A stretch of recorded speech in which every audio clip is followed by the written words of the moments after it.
WDTN, the station that's working for you. This is 2 News Now. Welcome in, everybody. Thank you so much for joining me here on 2 News Now on this. I think I've used this before, but it's fitting. On this magical Monday, of course. I am your host, Alexis Bellamy. Today is a Monday, February 2nd, and I'm joined by 2 News traffic anchor Lee Jeffries. Lee, good morning. Good morning. It's the first one of February. It's the first one of February. And I don't know how we keep doing this, Lee, but we are matching. We're in blues, both of us. It is totally an accident, but we're starting off well on the right foot. We're going to get right into your top stories for this morning. And we have a bit of an update for you. Listen to this. William Brock, that was the man who was found guilty of killing an Uber driver. He was just sentenced. We learned that he received 21 years to life in a Clark County courtroom earlier this morning. Now, sentencing was actually supposed to happen on Friday, but there was a delay after someone on Brock's legal team experienced what we are only describing or can only be called a medical episode. Now, Brock has tried to get a new trial or acquittal, but as we know, that was overruled by a judge. In your next story, Governor Mike DeWine says he is working with state and local officials as they prepare for ICE in Ohio. Republican leaders say the expiration date has been public knowledge for more than a year and that those covered by it had the opportunity to leave the country voluntarily. This comes as temporary protective status is set to expire tomorrow. Governor DeWine says he expects any federal agents in Ohio to follow proper police procedures and that the Ohio State Highway Patrol will coordinate with local law enforcement as they keep people safe. And we know that suspects are still on the run following an alleged armed robbery and a high-speed chase involving multiple agencies. Authorities say a group of people actually stole a car at gunpoint around 11:15 in Trotwood, and that happened on Saturday night. Franklin police say they saw the car several hours later, but it took off, which started to that chase on I-75 northbound.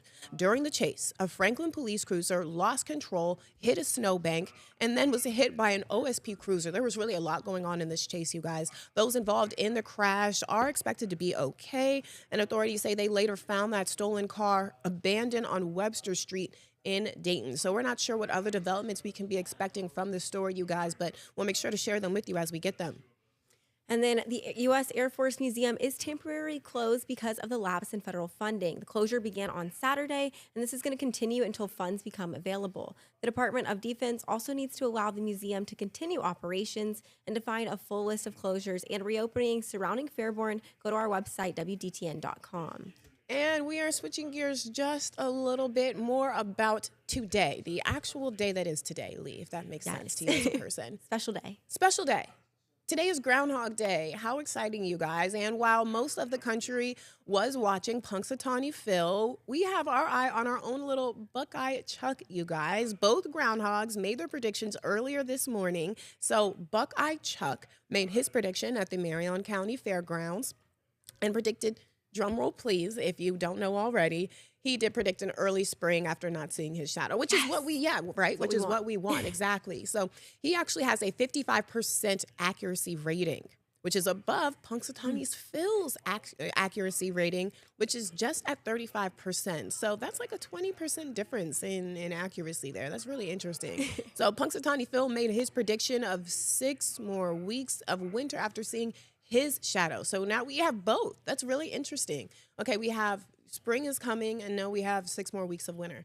But interesting enough, we're going to go now to the one person who could probably tell us. He probably can't say for sure, but he can tell us exactly how it's going to feel outside. If we're going to be dealing with some spring-like temperatures, or if we're staying in the Game of Thrones winter. Cameron, good morning to you. Well, winter is going to be continuing here as we go through the daytime and as we go through the next week. We're going to see temperatures only get up to about 35 degrees for highs here as we go through the next week. So we're looking at cold weather and also some warmer days outside. And, of course, we have the cloud cover this morning. That's why Buckeye Chuck didn't see his shadow. There in Pennsylvania, though, the sun was out. They're going to see cloud cover later today. So if Punxsutawney Phil did the forecast in the evening, and then they would predict the same as what Buckeye Chuck did here this morning, because they're going to see cloud cover later there today. Outside, though, cloudy, and you can see that it is, for the most part, in downtown Dayton dry, but we did have some snow showers in the morning hours.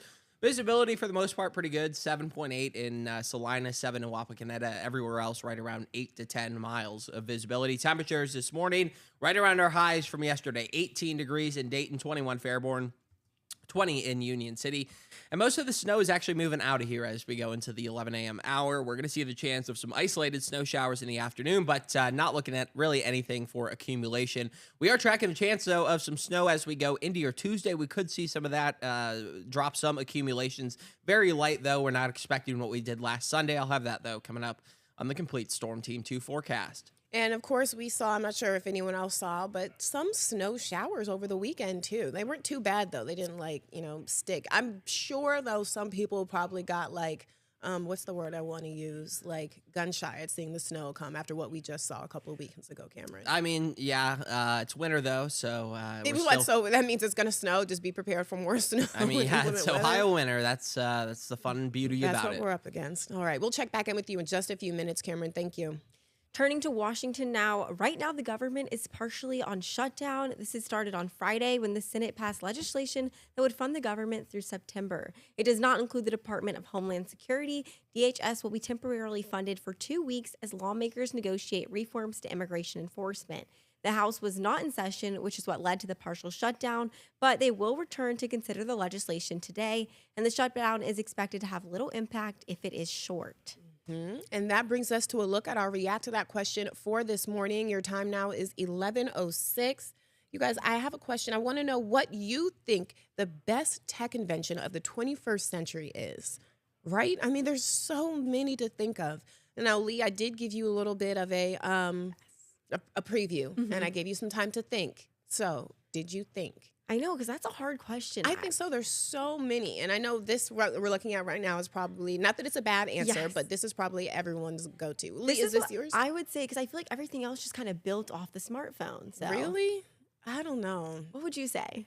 If I had to think, I've actually thought about a couple. I've gone back and forth, but I will save my definitive one for maybe a little bit later in the show because I'm still kind of knocking them out. But to answer your question, I had about 3 finals, and they're all random things. Not random, but they're things they're not the big things. You'd be like, oh, okay, that is something that we take for granted, So that's what the point of this question was, to really get people open and just thinking about things. But I'm excited now to hear yours. Right, thank you. But we want to hear you guys' too. So scan the QR code, make sure to get in on the conversation. Let us know how your brain is working. What do you guys think the best tech invention of the 21st century is? But for now, we're moving forward. We're going to look to our day ahead. This is something we've been talking about a lot lately. It was one of our top stories. TPS is coming to an end here in a few hours, happening tomorrow, which impacts countless migrants right here in our own country. But of course, we're localizing that and looking how it's going to shape us and impact us here at home. So this morning, 2 News reporter Kayla Ferris is in Springfield, and she's going to figure out exactly how that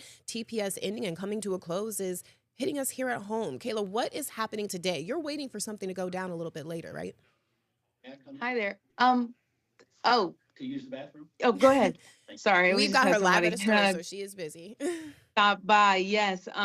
Because I am in Springfield, and more specifically, I am at St. John Missionary Baptist Church, and I had to step into another room because it is so loud out in the hallway. Wow. Alexis and Lee, the fire marshal had to come twice. Springfield Mayor Rob Rue came in because there were so many people here. I think the capacity in the sanctuary was 750. We were way past that. Springfield Mayor Rob Rue had to ask 150 people to leave. So we almost hit, I think we might have hit maybe 1,000 people who are here in this church, all just in the name of asking quite frankly, the president, just to change that temporary, not even to change the temporary protective status, but just to extend it a little bit longer. They say specifically for our Haitian neighbors that it's just not safe for them to return to Haiti right now. There's a lot that's going on there. And even some of the speakers today were talking about when you just fly into Haiti, there are militias and gang members waiting there at the airport for them when they come. So they're like, it's not even safe to fly into Haiti, let alone live there. That's what some of the people who are on temporary protective status were saying today during this event. So there's been a lot of speakers, a lot of people of faith leaders from different parts of the country. We had people from Miami, Florida. We had people from different parts of Ohio, from Cincinnati, from Columbus. There's been people from all over the U.S. Who are here today speaking on behalf of these Haitian migrants. So, Kayla, when did this meeting start? And I know you said tensions are high, or I guess emotions are high, really. But what is, if there is an expected outcome from this meeting today? So, yes, emotions are very high. I've been here bright and early since 9 a.m. Wow. Was when it started, and it's just been going. We're about 2 hours in now. There's been singing, there's been speakers.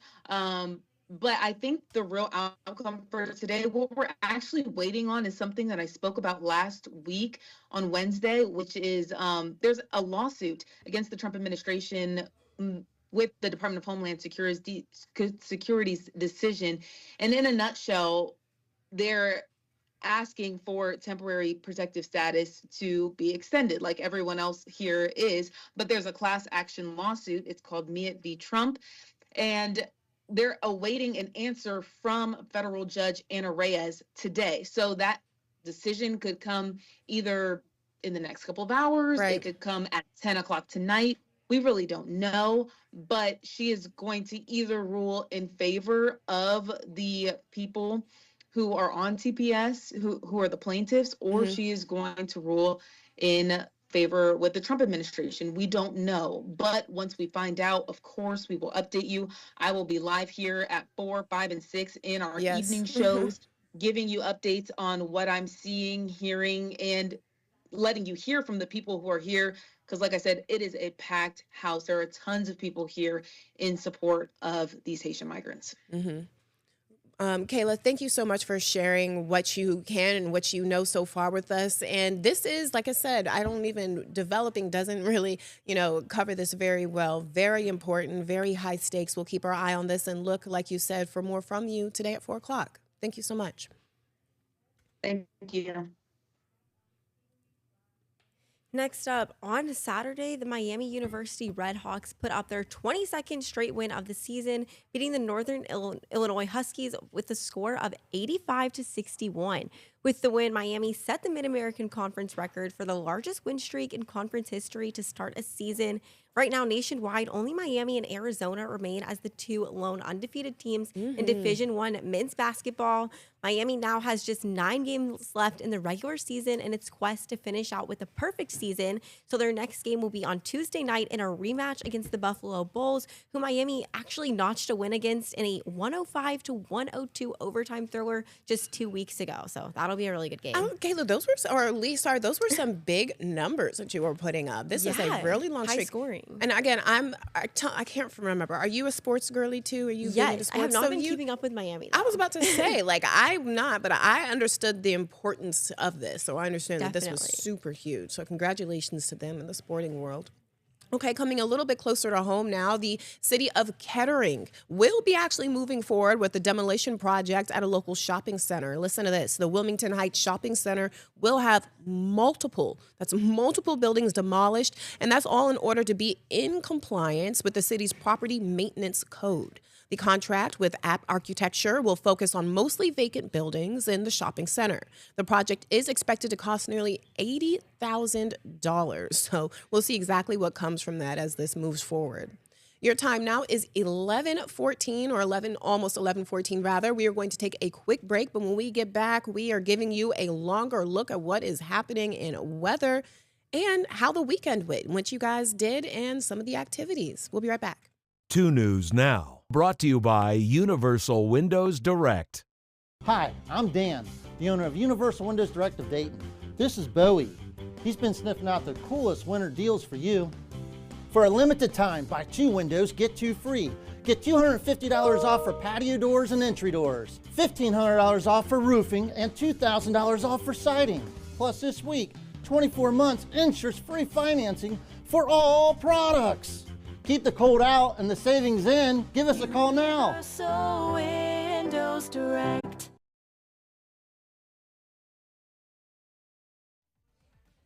Welcome back, everybody. Returning with, oh my goodness, a very brief because we don't have a lot of days left, but the countdown to the 2026 Winter Olympics. You guys, can you believe it? Oh, and there's our city. There's the beautiful host city of Milan. Isn't it beautiful? Yes, there is also grass, but I just love this shot. I really can't imagine what the energy must be like, there in the city as they're getting ready, and they absolutely are. So in the Olympic cam, guys, right now, Friday, just 4 days away. That's when the Ultimate Sporting Challenge will start. That's when we can expect the 2026 Winter Olympics, better known as Milano Cortina Games. And they kick off on February 6th. They'll last until the 22nd. And when the time does finally roll around, you can watch them on WDTN. And we've already said we're all just super excited for it. We had a big meeting about, the Olympics and, how we're going to be covering this. So make sure you guys tune in. Pick a sport. Alrighty, before we get into weather, take a look at this. Lee, I won't take this from you like I usually do. I know. Well, we had that great interview last week with Five Rivers Metro Exactly. Parks, and that is because consistent winter conditions this year made it so that the ice on Cedar Lake was actually thick enough for them to cut it. And so they had their ice cutting demonstration, which represented how farmers harvested and stored ice in the 1880s when it was not readily available. And then the Carriage Hill Park manager says the day taught an important lesson. That was so cool. I just love seeing this, and I'm happy they had some people come out. Like people Me too, were actually despite there. the cold. Yeah, despite the cold. But it is always nice when these frigid, freezing temperatures can give you actually, something to do and be a part of. Yes. I really cannot stop watching. If I could have, I probably would have gone out there. We're literally just cutting into like frozen ice, and they have said it has to be like very thick, like multiple feet of thickness to do this. So that's always interesting. Happy that looked nice.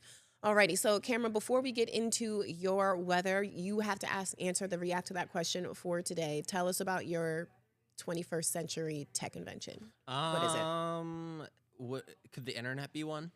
I won't accept that actually, no. Okay, probably my smartphone. Okay, a smartphone is acceptable. Come on, you guys. I mean, I could invest on my smartphone. I could do basically anything. No, sure you can, Except for and change the weather. Yeah, I cannot change the weather, but those weather apps do all the time because they're based on those models. So the weather apps probably not the best or most accurate because they change all the time as they're based on a certain model. But outside here in the Miami Valley, we have been tracking some light snow into the morning hours. That's going to continue to wind down as we head into the midday. We could see some isolated flurries in the afternoon, but no accumulation here today other than on your cars. I woke up, saw just a dusting on my windshield here as I stepped out the door and got to work. And looking at the snow as we go into the next couple of days, we're looking at a chance of some light snow here as we get into your Tuesday. Most of the area going to see up to an inch. Even up north could see nothing. Up places like Salina, Bellefontaine, and Wapakoneta. South of I-70, that's where we're going to see about 1 to 2 inches. We could see that further to the south in the tri-state, even up to 3 inches down there in Cincinnati. So we're looking at some light snow, nothing like what we saw here as we went into the weekend last weekend. Live Doppler 2HG. Most of the snow is getting out of here. You can see that it's off to the east near Columbus, Chillicothe as well. Here in the Miami Valley, in Greene County, seeing just a light flurry at the moment. Up in Logan County, also seeing a light flurry at this hour. Zooming out, low pressure up to the north of us, and there's that cold front. That's not going to really do too much for us here as we go into the daytime. We're not going to really see it move through. We have another low pressure, though, forming off to the west, and that's where we're going to see the chance for some snow as we go into your Tuesday. That's where we could see the 1 to 2 inches here in the southern half of the Miami Valley. And as we track this out on Future Track going through the daytime, we'll have a chance of some isolated flurries, even a snow shower as we go into the afternoon, evening hours. Again, not expecting any accumulation here going through the daytime today. Quiet overnight. We'll have lots of cloud cover, though. And temperatures here tonight going to drop down only to about 20 or so degrees. You see that snow moving through into the morning and midday tomorrow, mainly in the southern half of the Miami Valley. So that's where we're going to see some of the higher totals. That's why we have the 1 to 2 inches into the southern half of the Miami Valley. There it is again with the snow forecast up to 1 inches up north. Today, 28 degrees. We'll have lots of cloud cover, a few flurries, even some light snow that we've seen here into the morning hours. Winds at about 10 miles per hour. That sunrise was at 7:44 a.m. 21 degrees for the overnight low. Flurry early, cloudy, and cold. Could see about up to an inch in most of the Miami Valley tomorrow. The high 31 degrees with those snow showers. We'll have another chance of snow going into the weekend. Temperatures dipping, though, Wednesday, Thursday. Back into the 30s by Friday, and then up and down through the weekend. Looking at this, I'm actually kind of happy because I don't see any negatives on there. So Yeah, I'll take that's something that's pretty good. I know that we did get to below zero in some parts of the Miami Valley last night. So the good news is it's going to be about 20, 25 degrees warmer today. That's fine. For overnight tonight. I mean, not fine, but better than what we were dealing with. So Yeah. we'll accept it. Thank you so much, Cameron. Alrighty, listen to this, you guys. Sad piece of news here for you this morning. Nancy Guthrie, that's the mother of NBC's Today's anchor, Savannah Guthrie. She's been reported missing from her Arizona home, and that's according to officials. Now, Nancy Guthrie, who's 84 years old, was last seen on Saturday night around 9:30 near her home in Catalina Foothills, and that's according to the sheriff's office there. They said that on Sunday. A family member called 911 around noon on Sunday to report her missing. And Nancy Guthrie has had some physical ailments, but the family actually says she has not had any cognitive issues here, and that's really the big deal here. That's what they're trying to highlight. According to the sheriff's office, they said they're actually in the middle of a press conference right about now that actually started at 11 o'clock where they will be determining those next steps, Lee. I know that story. That's just really, I hope, In other news, a study has found that Ohio drivers actually use their phones less than the national average. In 2023, Governor Mike DeWine signed a bill generally prohibiting people from using or holding an electronic device while driving on Ohio roads. And then according to Cambridge Mobile Telematics, Ohio drivers actually tap on their phones 7.2% less than the average U.S. driver. So that bill is working. And then in 2025, drivers across the country averaged 23.6 phone taps per 100 miles, but Ohio drivers actually only averaged 21.9. Okay, interesting to know. I like how this data is actually collected. That's really interesting. And now moving on to one of my exciting stories. I'm so happy to be able to talk about this. You guys know how I feel about award shows and stuff. So the Grammys, one of the highlights of the big night was the halftime event, and Bad Bunny was making headlines even before he gets to the field, and here's why, because we know he's doing the Super Bowl. He won Album of the Year last night, you guys. Now, this is the first time that a Spanish language album has taken home the top prize, and other winners of the night were Billie Eilish for her song of the year, Wildflower. Kendrick Lamar and SZA won Record of the Year for Luther. Oh my gosh, I love that song. And Lamar also won for Best Rap Album, GNX. So very big night for everyone. Oh, of course, we can't forget about Trevor Noah. How exciting. All right, we're going to take a quick break now, 11:24. When we get back, we're taking a look at those React to That responses and what's coming up today in Living Dayton. Don't go away.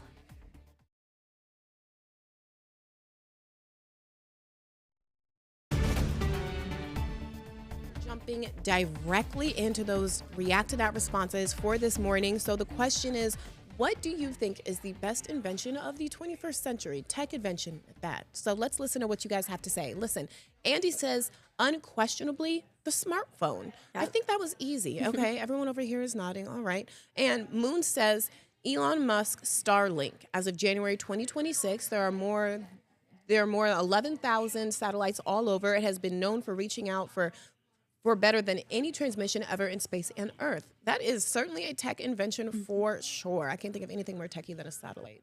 Finally, Wilson says that probably hasn't been built yet. Okay, sure. So we're banking on the fact that the best invention hasn't happened yet. That makes sense. I can see that happening. Okay, so we are going to look right ahead to what is coming up in Living Dayton. Grace is here to break it down for us. Grace, good morning. Who is in the kitchen? Good morning. Yeah, we have Super Scoops in the kitchen. They're going to be showing us their seasonal favorites. It's ice cream time no matter the season, 365 days a year. I'm super excited to see what they bring. Ooh, is it ice cream time any time of the year? I don't know. I'm not one of the people who can get with the cold thing. I am. Girl, yeah. But Yeah, me too, yeah. All right, and we're also looking ahead, Grace. We're celebrating. Yes, we're looking ahead to the Best of Warren County Awards. We're going to be talking about how you can nominate your favorite local businesses. So that one's going to be super excited. Okay, we don't have a lot of time. Before we go, I'll ask you, Grace, we don't have time at all. All righty, thanks you guys for joining us. Alexis Bellamy, Lee Jeffries for 2 News Now. We will see you guys on Tuesday. Stay warm.